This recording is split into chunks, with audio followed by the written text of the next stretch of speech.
This weekend, only at Macy's, it's our lowest prices of spring. How low? Diamond rings, pendants, and earrings, only $399, originally $1,500. Ninja blenders, now $89.99. And $395 men's designer suits, only $99.99. So if you're wondering why you should shop Macy's lowest prices sale, well, the name pretty much says it all. It's our lowest prices for one weekend only. Starts tomorrow at Macy's. Savings off already reduced prices. Exclusions apply.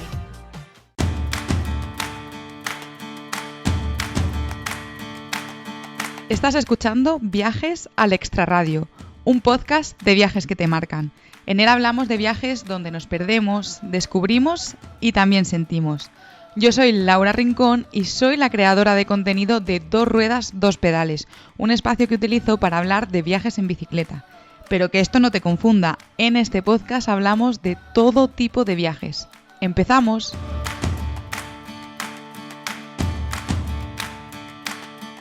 Bienvenidos y bienvenidas a un nuevo episodio del podcast. El episodio de hoy me parece a mí que va a ser muy interesante y que vamos a aprender un montón, tanto vosotros que nos estáis escuchando como yo. Hoy tenemos a una mujer que no solo tenía la idea en su cabeza de hacer un viaje largo en bicicleta, sino que tenía un propósito detrás y un objetivo muy interesante. Pero antes de empezar con la entrevista, quiero recordaros que siguen a la venta las entradas para la segunda edición del Bike Travel Fest de Rare Femmes, que va a tener lugar en Gor, un pueblecito de Granada, del 15 al 18 de mayo. La entrada incluye un espacio para poner la tienda de campaña, la cena del jueves, del viernes y del sábado, los desayunos del viernes, sábado y domingo, rutas en bicicleta el viernes y el sábado, a elegir entre una ruta larga y otra corta, charlas, talleres, yoga y mucha diversión. Así que os animo a que os paséis por la web de rarefemmes.com, voy a dejar el enlace en las notas del episodio, y os hagáis con vuestra entrada porque va a merecer muchísimo la pena. Y ahora sí, vamos con la entrevista de hoy. Como decía, la mujer a la que vamos a conocer hoy hizo un viaje en bicicleta con un propósito. Ella es Mori y yo creo que ya va siendo hora de que la demos la bienvenida. Hola Mori, bienvenida al podcast. Hola Laura, ¿qué tal? Muchas gracias por recibirme hoy. ¿Qué tal? ¿Cuántas ganas tenía de hablar contigo y de que nos cuentes tu historia? Yo también, la verdad, porque esta historia está siendo poco contada. Me da miedo hasta que se me olvide. Ya tengo ganas de compartirla y desentrañarla un poquito.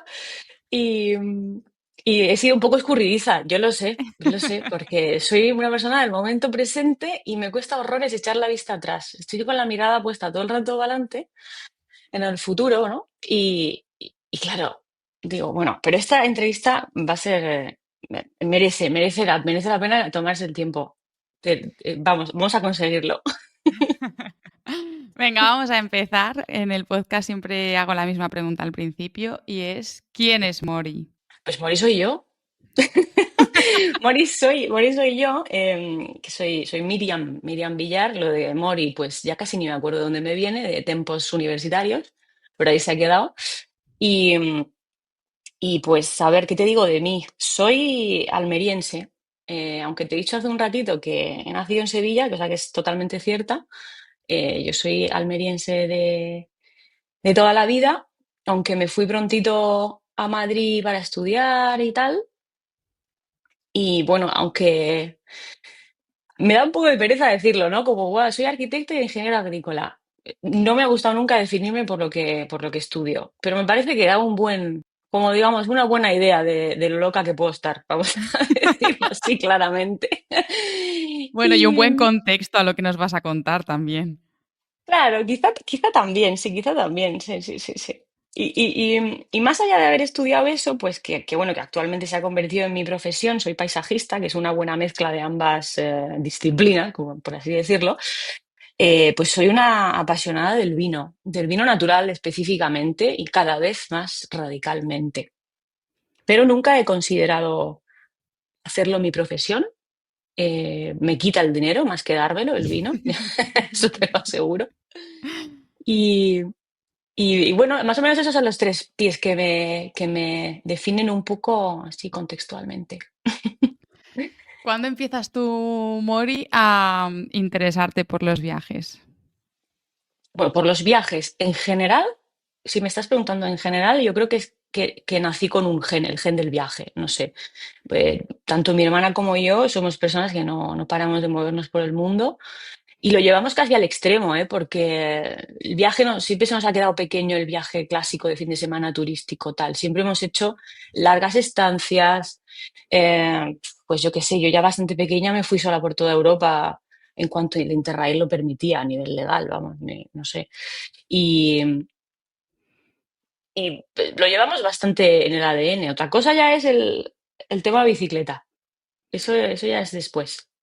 Pues cuéntame cómo descubres los viajes en tu bicicleta. Siempre me parece algo como muy interesante, ¿no? Porque el tema de viajar lo conocemos todas en algún momento, pues ya sea por la familia o por el entorno, por lo que sea, ¿no? Pero el tema de los viajes en bicicleta es como un poco más complicado dar con ello.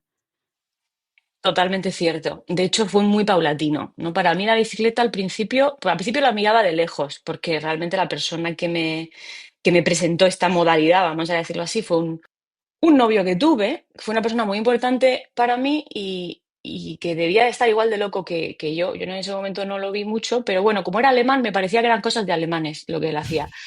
Y lo veía con una naturalidad pasmosa, ¿no? Y se cogió la bicicleta y se atravesó Europa durante un montón de meses y ese fue mi primer contacto con lo que es un viaje en bicicleta. O sea, lo vi desde lejos y le acompañé en algunos tramos, hicimos Portugal o el norte de España. Y tú, empezar a viajar en bici acompañada o acompañado, pues imagino que es una buena introducción, ¿no? Porque, bueno, pues porque no te sientes solo, porque hay alguien que ya sabe un poquito más y que te quita esas dudillas que tienes, te las va tamizando, ¿no? Y a continuación, después del COVID, decidí que me iba a animar a hacer un viaje sola en bici por el sur de Italia. Y la verdad que me lié la manta a la cabeza. Tuve varias ofertas de, oye, te voy a acompañar, tal, de varias personas. Y dije, no, no porque yo creo que aquí hay un filón en lo de ir sola. Yo creo que esto me va a abrir puertas, no sé. Lo sospechaba y efectivamente, siendo el sur de Italia un sitio donde creo que ni te aseguran el coche cuando lo alquilas por lo peligroso que dicen que es, pues yo estaba ahí en Puglia y tuve una suerte tremenda y fue muy buena entrada al mundo de viajar sola, la verdad. Entonces la bici dejó de ser para mí un medio de transporte, que era mi medio de transporte en Madrid, para ser un medio para viajar al ritmo que yo quería y, digamos, disfrutando además del viaje en cada momento. ¿Sabes lo que es no ir de un punto A a un punto B? ¿Sabes? El viaje se convierte en cada minuto, estás de viaje sintiendo la temperatura del exterior, el olor, que puede ser perfectamente una granja de cerdos o puede ser una maravilla de, yo qué sé, a ver qué te diré, algo que huele muy bien, Unas flores plantación ahora en primavera de jazmines, ¿sabes? Puede ser cualquier cosa. Bueno, en Italia mucho olor a comida rica. también. O sea que el primer viaje que haces tú sola es en 2020, en bici, El septiembre del 21, en septiembre del ¿no? 21. O sea que no Bueno, hace tanto realmente. cuando nos dejaran salir. No hace tanto, no hace tanto que va, si yo soy, vamos, si no fuera porque al final este último viaje que he hecho ha sido bastante largo, yo en realidad soy neófita en el tema de la bici, sí, sí, total. Vale, vamos a hablar de este último viaje que has hecho. Ha sido un viaje de 3 meses y ya en la introducción decía que tú tenías un propósito, ¿vale? Tú querías ir en bici, o sea, ya sabemos que la bici se convirtió en algo muy importante para ti a la hora de viajar, pero tú en este viaje querías como algo más, ¿no? Tenías un propósito detrás. Cuéntanos qué era y por qué se te ocurre esta idea. Pues sí, efectivamente, el propósito, el propósito estaba un poco difuso al principio y muy claro al final. ¿Sabes? Digamos que se fue desengranando según avanzaba el viaje. Yo, casi te diría que fue una cuestión más intuitiva que otra cosa. Duró 6 meses el viaje, Ah, que 6, es perdón, pensaba que 3. Además, yo decía, ¿cuántos kilómetros ha hecho esta mujer al día para hacer todos esos países en 3 meses? efectivamente, de hecho, la proporción de kilómetros al día en esos 6 meses es hasta baja. O sea, yo creo que me hubiera quedado en Madrid y hubiera hecho más kilómetros en total que lo que acabé haciendo entre una cosa y otra. Pero eh, el propósito era ponerme en contacto con la realidad del contexto de la persona que hace el vino. Entonces, esto ahora que lo elaboro de una manera, una narrativa como muy consistente, al principio era una mera intuición. Es decir, yo, Miriam, que sueño con dentro de quién sabe cuánto, no tanto, espero, tener mi propio viñedo, ser capaz de producir una cantidad pequeña de botellas y que eso sea mi día a día, pues quiero ver cómo es el día a día de estas personas que producen el vino que me bebo yo, ¿no? A ver, porque claro, si nos basamos en lo que salen documentales o en quizás una idealización de lo que es una bodega o una familia que ha heredado, por ejemplo, de larga tradición enológica, vinícola y tal, pues igual se nos va un poquillo el foco, ¿no? De lo que realmente puede ser producir vino natural de manera un poco más artesana. Y entonces me apeteció muchísimo verlo en directo. Eh, y luego todo lo demás casi te diría que son excusas. Claro, es como, dispongo del tiempo. Bueno, pues hice por disponer del tiempo también, ¿no? Dejé el trabajo justo antes. Antes de liarme la cabeza con otro trabajo, pensé, tengo el momento perfecto para permitirme esto. Eh, ¿Hasta dónde voy? Pues, ¿hasta dónde voy? Pues hasta Georgia. Claro que sí. Y todo el mundo, ¿por qué es Georgia? O sea, pues ya que está, pues sigue, pues Armenia, o pues yo qué sé, o quédate antes del Mar Negro, ¿no? Pues no, Georgia, porque es la que actualmente se considera la cuna del vino, ¿vale? Del origen del vino. Y esto, la friolera de 8.000 o 9.000 años Qué de locura. antigüedad. Y sí, entonces digo, mira, me parece que se sostiene bastante este argumento para hacerme a mí ir en bici hasta Georgia, ¿sabes? Y entre tanto, pues eh, lejos de ser un problema logístico, el hecho de que yo fuera visitando bodegas de vino natural fue una ventaja logística, porque Europa está llena de bodegas y de familias y de personas haciendo vino a escala pequeña, gente Vale, espera, que te extremadamente vas a campechana. adelantar. Que no, o sea, no quiero que Sí. entremos todavía ahí, ¿vale? Vale, Porque venga, vamos para atrás. vamos a primero aclarar la diferencia entre el vino natural y el vino que compramos en el supermercado.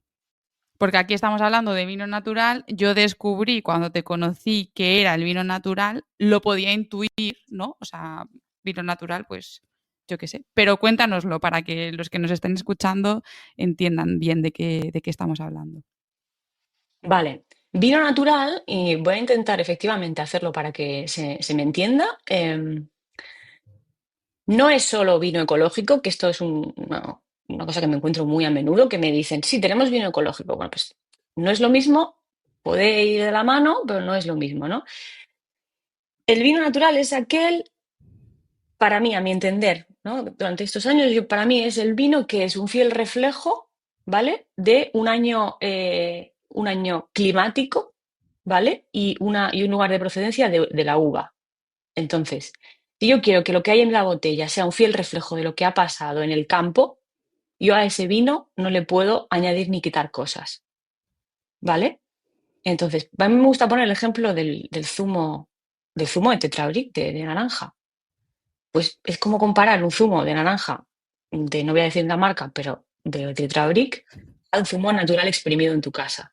Te habrá pasado que el zumo de naranja, que por supuesto en verano no tomas, porque en los meses sin R no hay naranjas, todo el mundo lo sabe, pero me explico, ¿no? O sea, estamos muy familiarizados con eso y te tomas un zumo de naranja en tu casa y le permites fallos, vamos a decirle así, ay, pues este me ha quedado con un poquito más de pulpa de tal. Ay, pues este está un poco más dulce que el que me tomé en casa de mi abuela hace un mes, que estaba un poco, uy, está un poquito acidito esta naranja, jo, qué fuertecita, ¿no? Eh, pero te estás alegrando cada sorbo que das porque dices, es que es natural, es que lo he exprimido yo con mis manos. Esto es un zumo de naranja exprimido, ¿no? Y en cambio te ponen pues, un zumo de Tetrabric y es cada año es igual. Estás comprando un sabor que es diseñado, digamos, y queda exactamente igual la naranja, lo buena, lo mala que fuera, porque está con 8.000 cosas encima y quitadas y filtrado y corregido y entonces el zumo siempre sabe igual, ¿vale? Qué ganas de tomarme un Entonces, zumo de naranja ahora ya, mismo. de pronto me ha pasado a mí igual, porque además soy fanática, con lo cual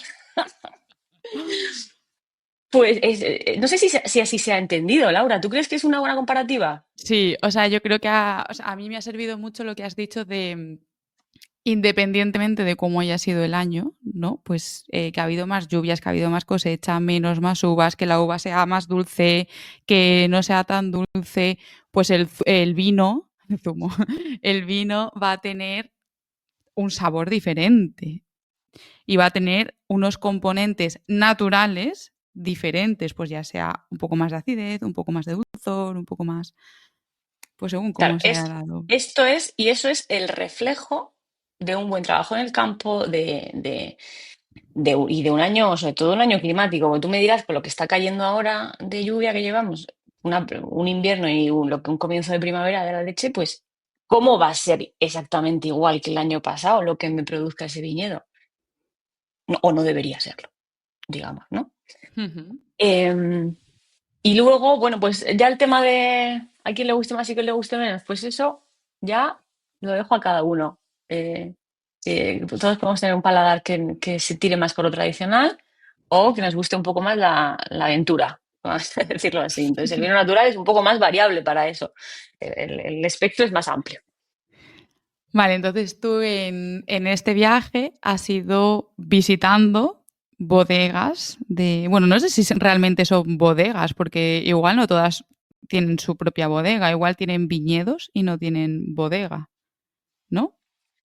Pues había un poco de todo. En la tónica general sí que se podían llamar bodegas y se autodenominaban bodegas, eh, pero lo que sí variaba mucho era el tamaño y la producción anual y los medios con los que contaban. Pues a veces eran un garaje, a veces eran espacios compartidos entre varias marcas, digamos, que de manera muy inteligente, a mi entender, compartían un espacio, porque al final todo lo que se necesita para hacer vino, pues por desgracia es caro. Entonces, si lo compartes, pues mejor. Entonces, se podían ser una especie como de, vamos, eh, no es una cooperativa, pero podría ir por esa línea. He estado en bodegas Un enormes, coworking de reconocidísimas. bodegas. Un coworking de bodegas, ese es el concepto, exactamente, exactamente. Y me parece el colmo del aprovechamiento, de verdad, a mí me gusta mucho eso. Tenemos pocas en España, estaría bien que hubiera más, la verdad. Porque así también te ayudas, tu experiencia ayuda al de al lado y el de al lado te ayuda a ti y tal. Y he estado, yo te digo, en bodegas con un empaque importante, o sea, enormes, reconocidísimas. He estado visitando familias que hacían vino debajo de su casa, de una manera casi para autoconsumo. Había un poco de todo, la verdad.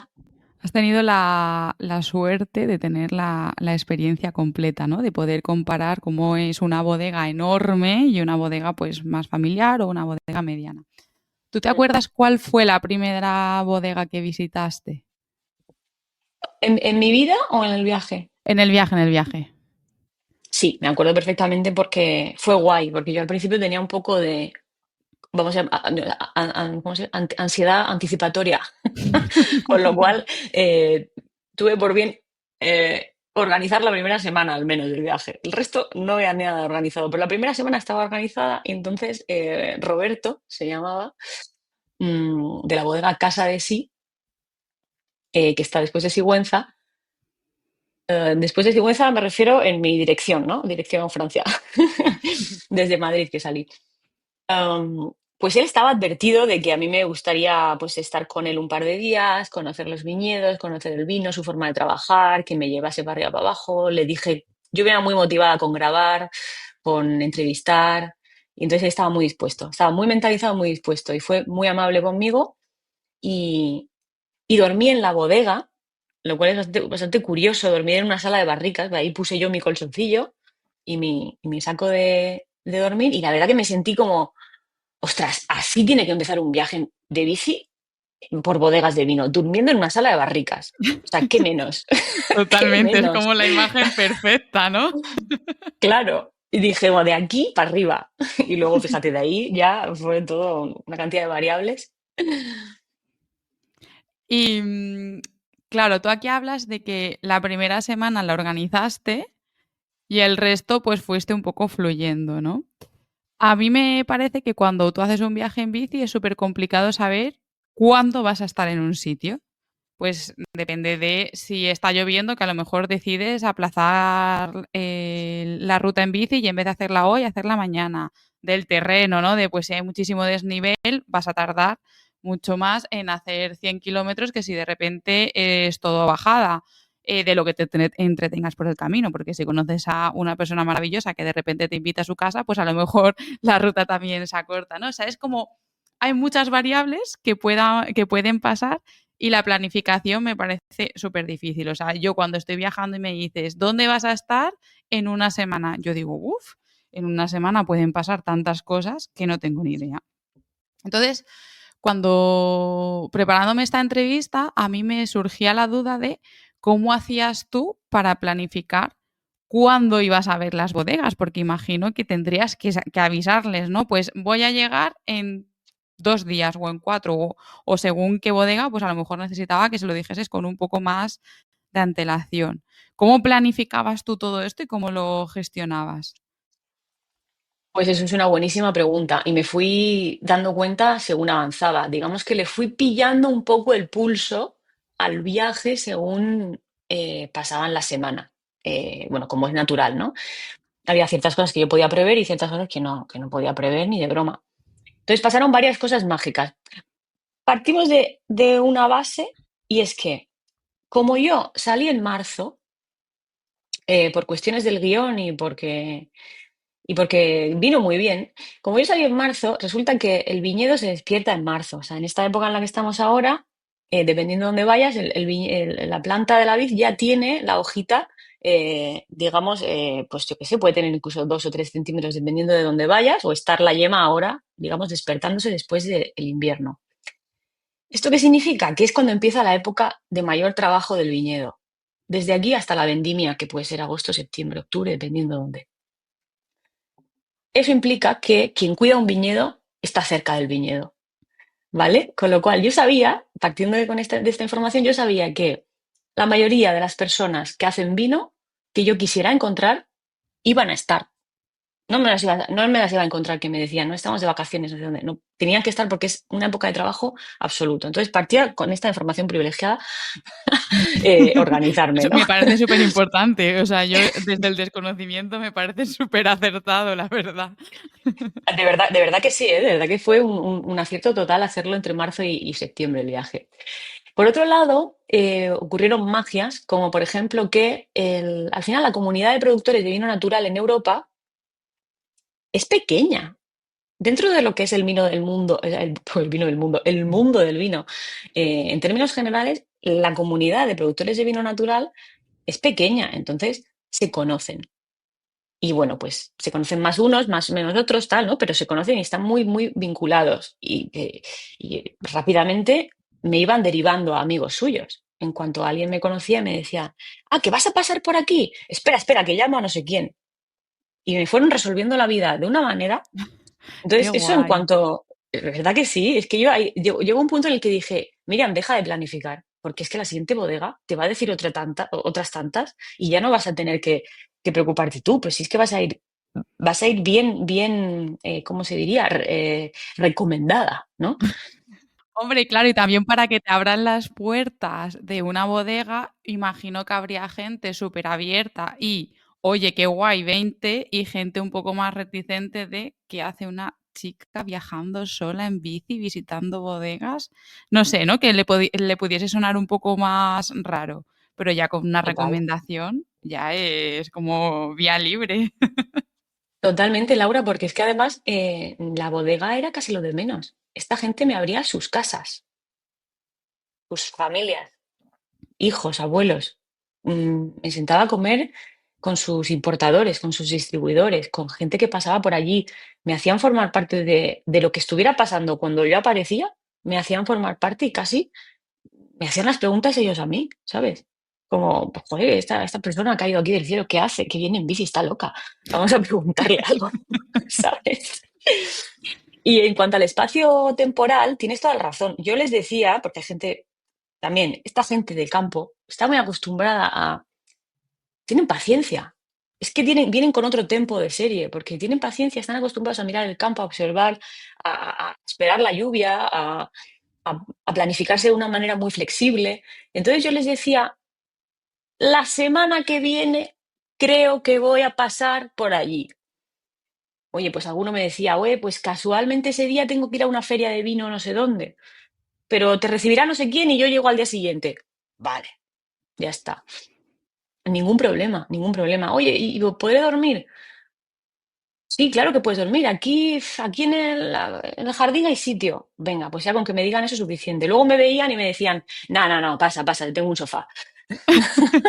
Sí, ¿no? Justo te iba a preguntar eso. O sea, claro, tú ibas a visitar las bodegas, pero ya has dicho que ellos te abrían como todo. Pero tú preguntabas de antemano, oye, ahí voy a poder dormir, y solías quedarte a dormir, solías buscar algo cerca, no sé, algún sitio para acampar, o siempre aprovechabas a quedarte en donde estuviesen las bodegas. En la medida de lo posible, y casi te diría que un 100% de ellas me han acogido Un 100%. Un donde 100% es todas. un 99, lo digo porque quizá me olvido alguna o que sabes que no, que quizás se me está escapando, pero yo diría que el 100% de ellas me han acogido en algún rincón de su casa. Y te diré que la mayoría me han puesto cama y sábanas. Qué fuerte, qué Sí, fuerte. sin ningún complejo. Y ducha, que esto es una maravilla. Totalmente. Y algunas incluso lavadora, porque claro, yo llevaba 2 mudas, imagínate. Hice el viaje creo que llevaba 3 bragas. Luego, claro, las puestas, las limpias y las sucias. O sea, todo el rato tenías que ir. Bueno, ¿qué puestas? Y con el culot no llevaba. No, no, no, claro. Las de dormir así, las que lavaba y las que tenía que lavar, digamos. Y la gente se partía de risa cuando yo decía esto. Yo porque no me cabe. Si es que tú has visto el tamaño de mi bici, no puedo llevar mucho más. Y entonces tenía que pedir para hacer lavadoras todo el rato. ¿Llevabas tienda de campaña? La tienda de campaña me duró hasta Cataluña. Cuando vi que no la usaba, dije, me ocupa mucho para lo que la voy a usar. Dije, a partir de ahora, como veo que me están acogiendo y abriendo puertas y, y que cada vez va a hacer más calor, porque por la época que era ya iba a hacer más calor, dije, nada, la dejé en Barcelona en casa de una amiga, no volví a necesitar tienda de campaña, hice vivac y, y hamaca. Tenía una hamaca, ponía entre 2 árboles de vez en cuando ya hizo mejor tiempo, claro. Porque tú, para entender un poco el viaje, o sea, tú no ibas de bodega, o sea, ibas de bodega a bodega, pero me refiero, no si hoy es lunes, mañana martes vas a otra bodega y el miércoles a otra. Imagino que habría un espacio entre unas y otras, y que habría varios días en los que era ruta en bici sin que te acogiesen en una bodega, ¿no? Sin...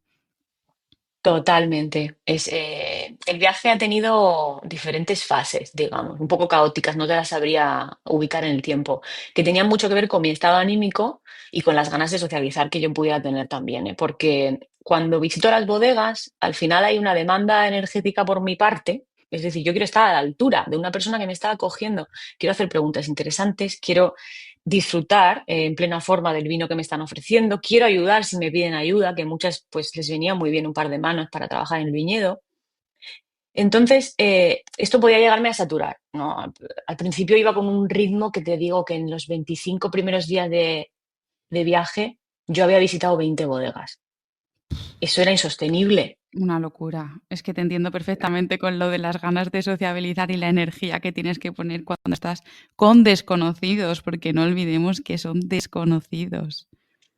Son desconocidos a los que tienes que convencer de que no eres una asesina en serie en 5 minutos, de que vienes con buenas intenciones, de que estás loca, pero en el buen sentido, y de que, bueno, de que quizá puede ser incluso interesante que te abran sus puertas. O sea, es como hay mucho que dar para que esto suceda, y muy poco tiempo, ¿no? Es casi un milagro. Y esto agota, agota. De manera que sí, efectivamente llegó un punto en el que yo me hacía muchas horas y muchos días y muchos kilómetros sola. Casi te diré que la primera vez que esto pasó fue, y me perdonen los franceses, pero yo acabé hasta la coronilla de ellos en tiempo récord. Entonces me quise... Qué pena, que como no me entienden, lo digo. Si escucha el podcast alguien de Francia. Que te perdonen de Tuve antemano. que me perdonen de antemano, no, porque me lo pasé súper, súper bien, pero tú te puedes hacer una idea de la cantidad de bodegas que hay en Francia, ¿no? Pues digamos que la pantalla de Francia me la tuve que saltar antes de lo previsto. Entonces, cuando estaba por los Alpes provenzales, yo ahí ya cogí ruta de Alpes y estuve por lo menos una semana sin ver ser humano, sin interactuar, de refugio en refugio. O sea, era una cosa como, por favor, no puedo hablar con nadie más, no puedo beber vino. Esto ha durado menos de lo que yo pensaba. Necesito quedarme en la montaña un tiempo, ¿sabes? Reset. Bueno, es que al final es un poco lo bueno del viaje, ¿no? Que tienes la capacidad de decidir qué hacer en cada momento. Puedes estar en me apetece un montón visitar bodegas y estar con gente, porque es que hay veces que también te apetece la compañía, que estamos aquí como viendo el lado malo, pero también hay muchas veces que te apetece la compañía y te apetece más estímulos y conocer cosas nuevas. Y hay momentos del viaje que, como bien estás diciendo, pues no, te apetece estar tú sola, hacer más ruta en bici, hacer más kilómetros y tienes la fortuna, iba a decir, bueno, sí, la fortuna de poder decidir qué es lo que hacer en cada momento. Y el viaje no tiene que ser siempre lineal, puede ir cambiando. Puede haber veces en las que visites más bodegas y veces en las que visites menos porque te apetezca menos.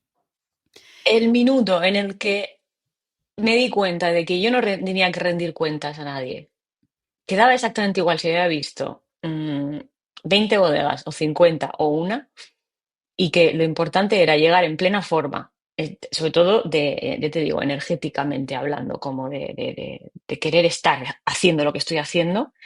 Cuando me di cuenta que eso era lo que me importaba, dije, voy a configurar esto exactamente a mi antojo, porque es que para eso lo estoy haciendo yo, ¿no?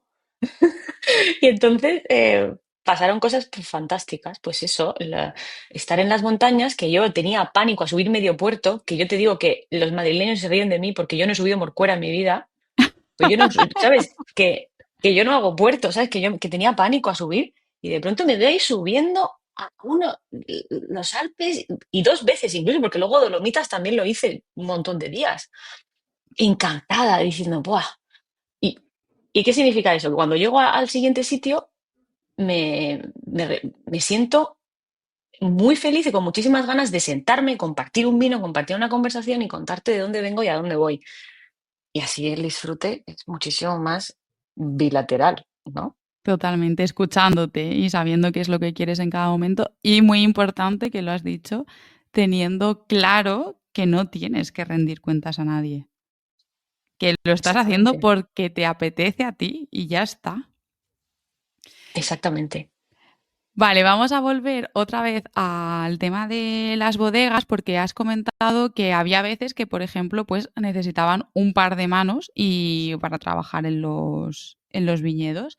Y yo he estado viendo todas las historias destacadas que tienes en tu Instagram y hay muchas que sales ayudando. Entonces, cuéntanos, porque hasta ahora hemos estado hablando de que te acogen, de que te tratan como una más, de que te enseñan todo lo que quieres, pero ¿cómo era visitar una bodega, ¿no? ¿Qué solías hacer? Porque me consta que realmente has también trabajado y ayudado mucho. Pues el viñedo en verano tiene un montón de labores que hacer en campo. Eh, no sé si quieres que entre un poco en detalle, pero bueno, digamos que la viña se crece muchísimo, digamos, se despeina, por decirlo de alguna manera, y entonces hay que ponerla un poquito en orden, hay que quitar aquellos brotes que no te convienen tanto para que la producción sea óptima. Pues dependiendo de dónde, hay que pasar, hay que hacer pasadas de azufre y cobre. Porque claro, a mí me cogió una primavera lluviosa de narices. Yo cuando salí de España, mi idea, ¿no? Digamos, digo, voy a recorrerme el Mediterráneo y voy a preguntar a toda la gente que hace vino cómo están lidiando con la acuciante sequía, digamos, con este cambio climático que va cada vez dejándonos menos agua. Pues no pude hacer esa pregunta en ningún momento porque fue una primavera pasadísima por agua, la del año pasado, que yo creo que me dejó de llover ya allá por Austria. O sea, yo cuando iba casi entrando a Hungría, me dejó de llover, ¿sabes? Entonces, esto hace que el trabajo en el campo sea como muy intensivo, ¿sabes? Hay que estar tratando con productos ecológicos después de cada lluvia, desbrozando mucho. Y luego también hay muchos trabajos en la bodega, porque tienes que empezar a hacer sitio para lo que viene nuevo. Entonces hay mucho que embotellar, hay trasiegos, hay que preparar cajas para pedidos, porque, bueno, siempre había algo que hacer. Si es que al final un par de manos en una bodega son súper útiles. ¿Y tú tenías conocimiento? O sea, ¿habías alguna vez trabajado antes en alguna bodega? Porque claro, si no lo has hecho nunca y te dicen, ayúdame a hacer esto, tú puedes tener toda la buena voluntad, pero te tienen que enseñar a hacerlo. Hay una serie de tareas que la puede hacer cualquier persona con un poco de cariño y escucha. eh, Otras tantas que no, efectivamente, pero sí, yo venía con bastante trayectoria de haber trabajado en varias bodegas desde hacía bastantes años. Sí, a mí el ramalazo del vino me dio hace muchos años y estaba un poco moviéndome por todo el mundo con este tema, la verdad. Pero bueno, nada replicable. Es decir, lo que aprendes en un sitio, pues no es muy aplicable en otros, ¿sabes? Salvo por lo que tú dices, la buena voluntad. ¿Cuál ha sido para ti el sitio más especial que has visitado? Pues soy muy mala con los rankings yo. Malísima, de hecho. A ver, sitio más especial. Pero no tiene que ser Las, especial porque sea un sitio espectacular, ¿no? Puede ser especial porque ha pasado algo, ¿no? O has vivido una experiencia que para ti lo haya hecho especial. sí, la verdad que cuando me lo has preguntado me ha venido una imagen rápidamente a la cabeza y, insisto, es difícil elegir, pero si me ha venido esta imagen es por algo. Y no estoy muy segura de si quizá es, yo ya te la he contado anteriormente. Fue en un momento de necesidad, un momento de vulnerabilidad, como pocos he tenido en el viaje. Yo ya estaba en Georgia y me sentí en peligro, cosa que no va para nada con Georgia, de verdad, porque es un sitio seguro, pero como pocos. Pero yo en un momento la intuición me hizo frenar antes de llegar al sitio donde quería dormir y pedir ayuda en una barriada así como de casitas de campo porque no me veía capaz de seguir. No me sentí muy segura en la carretera en la que estaba, se me hacía de noche, pensé, es mejor que pare ahora, ¿no? Esto es otra cosa que pasa cuando viajas sola en bicicleta, que la intuición se te afina, ¿no? Y dices, "Ah, es mi única herramienta, la tengo que hacer caso, ¿no?"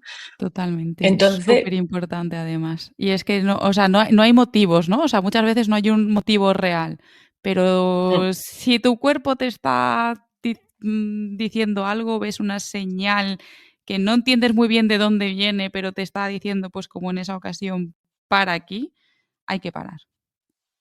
exactamente. Y eso hice. Y paré. Y paré y me metí un poquito en esta barriada y pedí a una vecina que encontré, como pude, porque la verdad que en Georgia hablan georgiano y ruso, entonces yo no hablo nada de esto, y cosa que por cierto les explota la cabeza, no sé si esto se dice, pero que no hablemos ruso. Es como, ¿pero de dónde habéis salido que no habléis ruso? ¿De O sea, verdad? vosotros qué habláis si no es ruso. Y como, pues no. Total, que pedí ayuda como buenamente pude con Google Translate. Y esta señora pues no pudo ayudarme. Me dijo, no, en mi jardín no puedes dormir. No sé qué razón me dio, pero ella que estaba empeñada en ayudarme y empezó a hacer llamadas y yo entendía todo el rato por teléfono, solo entendía Turisti Velocipede. Esa era yo. Turisti Velocipede era yo, ¿no? Eso, Porque sin entender ruso, estaba entender, claro. clarísimo. Y hice un montón de llamadas y al final, por el camino detrás de su casa, baja otra vecina, así como de mi edad, y me dice lo siguiente, insisto, con Google Translate. Quiero decir que a saber lo que dijo, lo que me dijo a mi Google fue lo siguiente. Yo tengo una casa muy humilde, somos muchos y tengo una hija pequeña que hace muchísimo ruido. Si a ti esto no te importa, puedes dormir en mi casa. Ay, por favor, qué tierna. Y yo dije, madre mía, qué corazón más grande tiene aquí la gente. Por supuesto, claro que sí. Yo quiero ver esta casa, este jaleo de niña, quiero verlo ya, por favor. Bueno, como una romería, Laura, como una romería me recibieron. Todos los vecinos del barrio fueron allí a ver a esta persona que cae del cielo al atardecer. Claro, y además yo venía del pico más alto. Yo había bajado ese día de 3.000 metros de altitud casi. Yo venía de un glaciar. Entonces, claro, ellos me veían literalmente como caída del cielo cuando yo les decía que venía de la cordillera, ¿sabes? De la frontera con Rusia venía. Y me acogieron con un amor. Fueron a ordeñar la vaca especialmente porque yo había ido, que yo soy intolerante a la lactosa, pero es que me la bebí. Es que me la bebí porque es que estaba ordeñando a la vaca delante de mí. ¿Cómo no me voy a beber la leche? El marido llegó para hacer una cena que aquello parecía Navidad. Una casa efectivamente humilde, una casa de campo de una familia humilde, pero con un corazón tan grande y ahí no paraba de aparecer gente que querían conocerme, compartir conmigo y me hacían preguntas. eh, Aquello era un poco el teléfono escacharrado porque Google no se lleva muy bien con el georgiano. Entonces, yo podíamos intuir lo que cada uno estábamos diciendo, pero da igual, siempre una sonrisa en la cara. Cuando me dejaron para dormir en una habitación, me dijeron, aquí duermes tú. Y yo, vale, qué guay, una habitación para mí. Me pusieron un pijama doblado en la cama para ¡Qué que yo me pusiera el fuerte! pijama. Eso es otro nivel, ¿eh? Otro nivel, de verdad te lo digo. La niña pequeña, que era en teoría muy ruidosa, solo me miraba con unos ojos de muñeca, sí, y no decía ni mu, de lo sorprendida que estaba de esta forastera que había llegado a su casa en bicicleta. Eh, Y fue increíble cuando yo me di cuenta de que lo que había pasado era que me habían dejado la única habitación de la casa a mí, porque esto yo lo llego a saber antes y no lo permito, pero es que no me di cuenta. Y se habían ido todos a dormir a otra habitación pequeña, todos, la abuela incluida, abuela de 90 años incluida, la prima del pueblo, las dos niñas, los padres, todos en la misma habitación para que yo pudiera dormir en una habitación sola, a gusto y ancha. Qué A mí, fuerte. yo de verdad o sea, se me saltaban las lágrimas. Digo, porque los georgianos tienen esta fama de ser así de dadivosos y de generosos con las visitas y lo ven así, lo ven como una bendición de Dios, de verdad. Pero es que no me esperaba ese nivel, porque era una familia tremendamente austera, ¿sabes?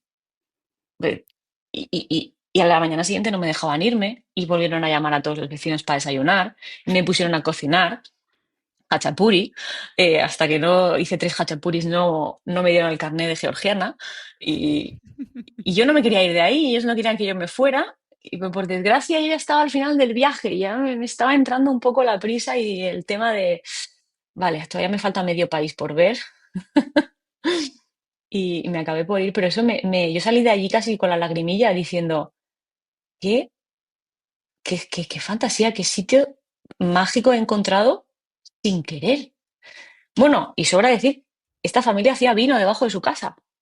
¡Qué Bueno, es una fuerte! ¡Qué cosa. casualidad! Sí, Eso era el sí, sí, destino. Tenías que ir allí. es que me enseñaron la bodega con un amor.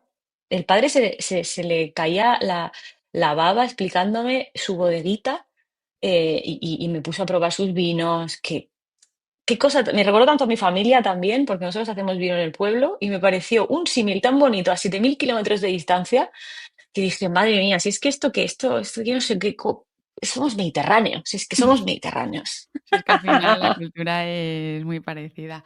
Pues si no recuerdo mal, esta anécdota la contaste precisamente en el festival, en el Bike Travel Fest de Rare Fence, porque Mori estuvo en la primera edición y estuvo haciendo, dando una charla sobre tu viaje, que yo he de decir que escuché un poco, pero no pude escucharla en su momento entera. Entonces aquí estoy escuchando cosas que me sonaban de ese día, pero otras cosas que para mí son nuevas porque ese día no pude estar 100% en la charla. Oye, estabais trabajando muchísimo, tenéis un nivel de curro las cuatro para ese festival que era envidiable cómo iba todo sobre ruedas, nunca mejor dicho, porque os lo currasteis muchísimo y era genial. Yo estaba nerviosísima contando la charla, no, yo estaba en mi película, no porque yo esto de hablar en público, pues es que no lo hago habitualmente. Y me pareció súper entrañable contarlo allí, las preguntas que me hicieron las chicas fue genial, o sea, todo, no, me pareció muy, muy, muy guay, mucho curro y muy, muy buen resultado. Fue un fin de semana guapísimo, la verdad. Qué guay, pues ya que te tengo aquí y que estamos en ese momento en el que las entradas están todavía disponibles, pues voy a aprovechar a hacerte un par de preguntas sobre el festival para las que tengan dudas de si venir o no, que sepan un poco cómo es. No sé, si me quieres contar tú, pues cómo fue tu paso por el festival, ¿no? Como tú ahí habías vuelto hacía poco, relativamente poco del viaje. Entonces, bueno, pues no sé cómo fue para ti el festival. Pues para mí fue algo muy novedoso en mi vida el formato, ¿vale? Porque el viaje yo lo había hecho sola. Imagínate lo que es eso, pues es una falta de coordinación con absolutamente nadie porque no tienes nadie con quien coordinarte, ¿no? Pero también te pierdes mucho de ir sola. Y entonces es hermoso cuando eres capaz de salir con, pues yo qué sé, 20 o 30 mujeres, ¿no? Que todos son risas, que el esfuerzo es absolutamente compartido, el disfrute es amplificado, y no hay nada mejor que hacer un esfuerzo físico como el de la bicicleta y para luego poder pegarte una fiesta y poder compartir las anécdotas de quién se ha caído, a quién se le ha pinchado la rueda, quién, ¿sabes lo que te quiero decir? ¿No? Todo eso al final hace que la experiencia sea muchísimo más completa. Y la verdad que si yo hubiera tenido una introducción a viajar en bicicleta previa a mi viaje, me hubiera gustado que fuera como la del festival, porque explicasteis súper bien temas, son clave, como la mecánica, ¿sabes? Eh, yo tuve que darme cuenta casi por mí misma de que pasé de formato cicloturista a bikepacker de una manera un poco casi torpe, ¿no? Porque si me lo hubieran explicado, me hubieran dicho pros y contras, qué vas a hacer, cuál es tal, y todas las ventajas que tiene una y otro formato, pues me hubiera venido súper bien. Y vosotros lo explicasteis también muy guay, incluso diferentes tipos de bici, o sea, cosas que para alguien que realmente quiera meter cabeza en eso, pues es súper útil. Bueno, eso sin contar con, es que hay cosas que no se pueden decir, Laura, que nos lo pasamos muy bien y fue también mucha fiesta, pero no, eso hay que ir a vivirlo, claro.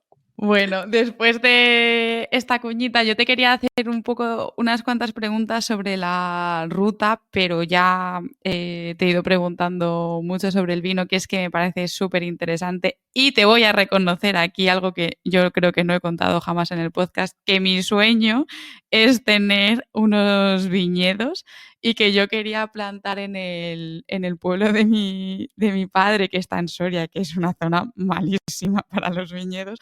Yo quería plantar uno y ver si sobrevivía o no sobrevivía. Y ya, pues si sobrevivía, plantar más. Y estoy ahí con la idea de si lo hago o no lo hago. O sea, que a mí todo el tema del vino también me parece súper interesante. Entonces, claro, tenerte aquí ha sido como poder hacerte un montón de preguntas de cosas que a mí personalmente también me parecen súper interesantes. Así que me voy a saltar toda esta parte de la ruta, que al final, bueno, si quieres, mencionamos que estuviste en España, o sea, el recorrido fue España, Francia, Italia, Eslovenia, tú me has dicho una esquinita de Austria, el sur de Hungría, Serbia, Bulgaria, y ya de Bulgaria cogiste un barco para llegar hasta Georgia. Y eso Sí, en 6 meses visitando bodegas, que se dice pronto. exactamente, sí. Son una 74 bodegas. Wow, 74, sí. Ese es el conteo final. qué pasada. Teniendo en cuenta que en Bulgaria no visité ninguna, lo cual es un poco pena, pero porque es que no encontré nadie que hiciera vino natural en Bulgaria. Entonces fue casi una excepción. ¿Y por qué no bajé un poquito más a tipo Grecia? Que también me lo planteé, porque había una ola de calor que dije yo, cuanto más me baje, más me derrito. Así que yo esto lo llevo muy mal, porque además Grecia no es precisamente plana, y yo me veía subiendo unos puertos con 40 grados que dije, no, es que no estamos para eso, prefiero no. Sí, mejor no hay necesidad, ¿no? de enfrentarse a ese calor en esos puertos. Pues vamos, Mori, ahora a la sección del podcast minuto y medio, que son preguntas con respuestas muy cortitas, ¿vale? ¿Qué libro recomiendas para leer mientras viajas? La biografía del silencio de Pablo Dors. Es que está por aquí el libro. Destino favorito para viajar acompañada. Ay, la hostia, perdón. Mm, Dios mío, acompañada. Ah, ¡Ninguno! Destino favorito para viajar sola. Georgia. ¿Qué consejo le darías a alguien que tiene pensado hacer un viaje en bicicleta? Que lo hagas ya. Que el mejor día era ayer, a empezar. Un consejo más práctico, pues que toda la planificación y todo lo que puedas hacer desde tu casa no sirve de nada. Me parece el mejor consejo porque es que además cuando estamos en casa nos agobiamos tanto con la planificación antes de salir y efectivamente no sirve de absolutamente nada porque los planes el tercer día ya han cambiado, que es que de verdad no merece la pena. ¿Qué es lo que menos te gusta de viajar? El tema de la comida. El tema de la comida, porque a mí me gusta cocinarme lo que como. Y cuando viajas estás un poco expuesto a lo que te quieran cocinar o a lo que puedas comprar, lo que puedas conseguir. Y está muy bien meterse en la gastronomía local, pero eso no quiere decir que te vaya bien a ti estar 6 meses comiendo cosas que no tienes ni idea de cómo te van a sentar. Entonces esto un poco lo llevé un poco mal, esto. ¿Tu comida favorita? Mi comida favorita en general, Aquí como tú entiendas las preguntas. Puede ser del viaje. la mejor gastronomía de todo el viaje fue Georgia, pero sin duda. O sea, hay que ir ahí solo a comer. Eso es una maravilla. De verdad os lo digo. ¿Qué es eso que no te has atrevido a probar? Mm, Algo que no me he atrevido a probar. Opes, no lo sé. Mm, Galletas de marihuana. Nunca me habían dado esta respuesta. Como que no sé qué debo hacer, con lo cual me da miedo. ¿Dónde viajarías de nuevo sin dudarlo? A Eslovenia. ¿Qué destino no visitarías de nuevo? Jo, que me da muchísima pena, pero no volvería a Serbia o a Bulgaria, la verdad. ¿Y por qué? Pues por desgracia en Serbia se me mezclan los sentimientos, porque tuve el único accidente del viaje. Entonces estoy ahí un poco contrariada insisto, con los recuerdos meramente, ¿eh? Pero aparte son dos países que tienen dos capitales muy bonitas y muy bien orquestadas para recibir a europeos, digamos, ¿no? Belgrado y Sofía, pero el resto del país a mí me resultó muy hostil. Desde el punto de, o sea, hasta el punto de que personas que no me miraban cuando me dirigía a ellos, como, si no me estás hablando en mi idioma, ni me hables. Y me da muchísima pena porque a mí la gente con la que yo he tratado de tú a tú en Serbia, los mejores, de verdad. Pero la tónica general del país ya es, a mí me resultó un poco más hostil, la verdad, menos fácil de sobrellevar. Y ya la última, ¿eres de improvisar o de planificar? Yo soy de improvisar planificaciones. Me ha encantado.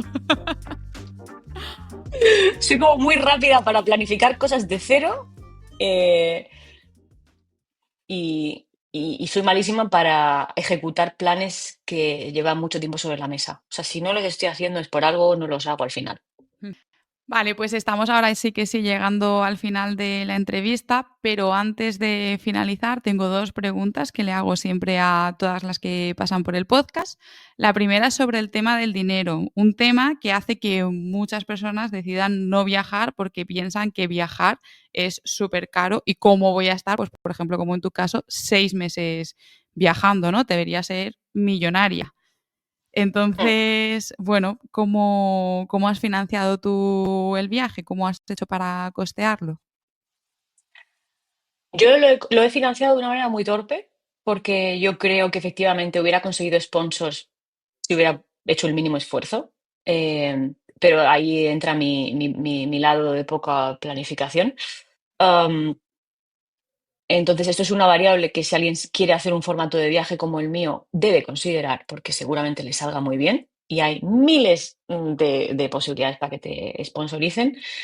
Eh, También es, bueno, ahora muchas marcas me lo dicen porque ya lo he hecho. Entonces, claro, ahora ya saben que soy capaz de hacerlo.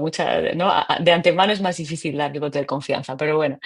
Eh, yo te digo, Laura, que yo he gastado menos dinero 6 meses viajando en bicicleta, teniendo en cuenta el formato de mi viaje, que fue acampada libre, acampada en casas de personas. Y aproximadamente ayer estuve haciendo números con un amigo y me salía como que había pagado un par de alojamientos al mes, Ostras, es ¿vale? súper poco, ¿eh? Es súper poco, sí. Pero insisto que esto es gracias a la generosidad de quien me acogía en sus casas. ¿No? Y luego el lugar donde más alojamientos pagué fue Georgia, pero porque son tan baratos, son guest house, son gente que te deja una habitación en su casa, que si igual estás pagando 6 euros la noche con desayuno, ¿sabes? Entonces no, no valía la pena casi plantearse una alternativa. Es mejor allí, ir a ayudar a la economía local y que, ¿no? Y va a ser porque además son gente muy, que cuentan historias y tal. No es como un hotel, digamos, es un poco más familiar. Pues he gastado menos que si me hubiera quedado en Madrid 6 meses. Eso, pero con mucha diferencia, muchísima diferencia. Porque Eh, el rato de pedalear es el rato en el que no estás gastando nada, solo energía. Pero dinero, no. energía muchísima. Pero bueno, gastas una Claro, energía muy diferente a la que gastas trabajando. Es totalmente. completamente diferente. Ujú. Y básicamente yo compraba, bueno, es que el formato de ir en bicicleta, bikepacking en concreto, te impide llevar nada. Es decir, no podía comprar souvenirs, no podía comprar vino que me encantase para bebérmelo dentro de una semana. Tenía que ser todo aquí y ahora. Entonces, claro, un gasto menos. Estaba totalmente limitado por la dimensión de mi cáscara de caracol, de mi, ¿no? Mi casita de caracol. Y em, sí, sobre todo gastaba en comida. Ahí no podía escatimar en comida porque para mí era un tema muy sensible. O sea, yo tenía que sentir que comía bien Sí, todo el muy, rato. muy importante cuando vamos en bici. Además es que de repente el estómago tiene un agujero que es como, Mm, esto hay que llenarlo. Y eso en el día a día mm. no pasa, pero es que en bici al final, en el fondo, estás haciendo mucho ejercicio, te estás moviendo mucho, lo necesitas. Es que ahí, yo cuando viajo en bici es cuando me doy cuenta que realmente necesitamos comida para tener energía. Mm. Y sentirse bien, claro que sí, con su digestión y todo bien hecha. Y luego la gente se reía de mí porque yo llevaba café de especialidad y un Aeropress y un fueguito. Yo llevaba una dimensión de bicicleta minúsculo, pero eso no lo perdonaba, claro. Y decía, pero bueno, ¿y por qué no me voy a dar yo el gusto de desayunar con un buen café cada día? Claro ¿Sabes? que O sea, sí. claro, claro Hay que cosas sí, a he las que vuelto. no hay que rechazar y cada una elige cuáles. Pues la tuya es el café, pues si vas a estar 6 meses, con el café que tú quieras, claro que sí. Luego con la misma camiseta 4 semanas, no importa, pero el café no perdona. Y la segunda pregunta es, ¿qué planes tienes ahora? ¿Hay algún viaje en tu mente? ¿Hay alguna idea que estés tramando? Pues me da pena decirte esto, la verdad, porque cuando yo volví del viaje yo decía todo el rato, mira, me he cansado del vino, pero de la bici no me he cansado en todo este tiempo. Y yo venía súper con el hype de la bici, no quería que se me bajase mi súper nivel de entrenamiento que tenía en ese momento, que podía con todo. Y sin embargo, pues luego sucede pues la vida, ¿no? Y entonces ahora estoy intentando sobrevivir, pues me he mudado a Mallorca, tengo un trabajo nuevo, una casa nueva, o sea, todo como muy nuevo en mi vida y no estoy dejando demasiado espacio para planes futuros. Estoy intentando que mi culo se quede quieto por un periodo de tiempo por ahora indefinido, pero disfrutar también del arraigo, que no lo he experimentado mucho, la verdad, todavía. Entonces, ¿planes de bicicleta? No, no tengo. No tengo, sinceramente no tengo. Bueno, pero tienes planes de estar en un sitio, ¿no? Que a veces también es importante. Volvemos a lo que decíamos mientras durante la entrevista de escucharnos a nosotras. Y no siempre te apetece viajar y no siempre te apetece moverte. Y eso también es importante y hay que aceptarlo. Y ya está, y no pasa nada. Y ese es un aprendizaje del que con el que me he vuelto del viaje. precisamente, que el que te decía antes, es que no tengo que dar explicaciones a nadie, o sea, a mí misma. Y entonces, pues ahora me apetece estar parada y echar raíces y conocer gente de aquí y disfrutar un poco de... Bueno, es que no quiero llamarlo estabilidad, porque tampoco es estabilidad una cosa o la otra, pero sí, ¿por qué no? Sí, del aquí y del ahora, ¿no? Del momento en el que estás ahora mismo. Mm. Pues, Mori, ya por último, esto sí es lo último, dile a los oyentes del podcast dónde pueden seguirte y dónde pueden encontrarte para saber un poquito más de ti. Pues mira, esto es muy fuerte, pero yo me he borrado Instagram. Instagram existe, puedes buscar mi cuenta, soy Mori205 en Instagram, en Strava Miriam VL, si no me equivoco. Ahí está el viaje entero en Strava, día por día. Ahí se puede ver si miento o no miento. Los metros de puerto que hice y lo lenta que lo subí. Ahí se puede ver todo y es bastante bonito. A mí me gusta verlo porque además conforme avanzó el viaje fui dándole un poco más de cariño y iba poniendo fotografías. Esa fue como la red social un poco que sí que mantuve el día. Eh, lo que sí que estoy totalmente feliz es de que me contacte quien quiera por Instagram y por si cualquier pregunta que me puedan querer hacer de cómo, no sé, a nivel logístico del viaje o incluso contactos de bodegas que les interesen. Um, Todo lo que yo pueda ayudar, de verdad que yo animo a cualquier persona de cualquier lugar y de cualquier, da igual, edad y profesión, a que, a que experimente la libertad de viajar en bicicleta, porque es que es libertad, es que otra cosa no lo define mejor, Pues la yo verdad. creo que después de haberte escuchado va a haber más de uno y más de una que va a tener una necesidad infinita de coger la bicicleta e irse, porque de verdad ha sido súper inspirador, amor, y de verdad la entrevista. Yo estoy en un momento también en el que me apetece estar parada y quieta y después de tener esta charla contigo, porque ya es de noche aquí, que si no me cogía la bici y me iba aunque fuese a hacer unos kilómetros, porque de verdad ha sido súper, súper inspiradora. Muchísimas gracias. No, gracias a ti por darme el espacio y el cariño y la escucha, porque claro, yo a veces hablo de este viaje ya y ya pierdo el foco, ya no sé si estoy siendo una pesada. Hay muchísima gente que ya me hace coñas en plan de, pero ¿cuándo vuelves a Georgia? Pero ya hablaba tanto de esto hace, ¿no? Hace poco que era un disco rayado, ya lo dejé.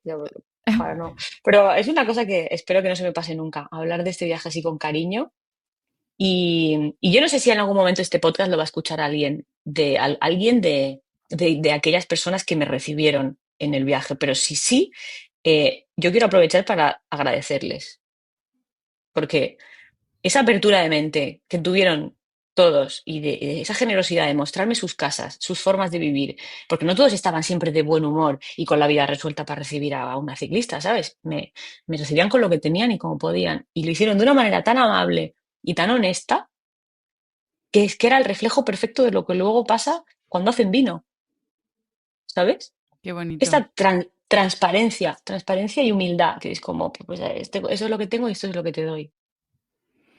Pues Mori, de verdad, muchísimas gracias por este rato y estoy segura que todas las personas que escuchen el podcast y la entrevista les va a encantar, de verdad. Bueno, tu podcast mola mucho, Laura, o sea que hay que agradecerte a ti. Gracias. Y a todos los que nos habéis escuchado, muchas gracias de verdad por haber llegado hasta aquí. Ya sabéis que el podcast se publica los martes cada 2 semanas en todas las plataformas y que si dejáis un comentario, un me gusta, seguís al podcast o le habláis a alguien de él, me estáis ayudando un montón a seguir creciendo.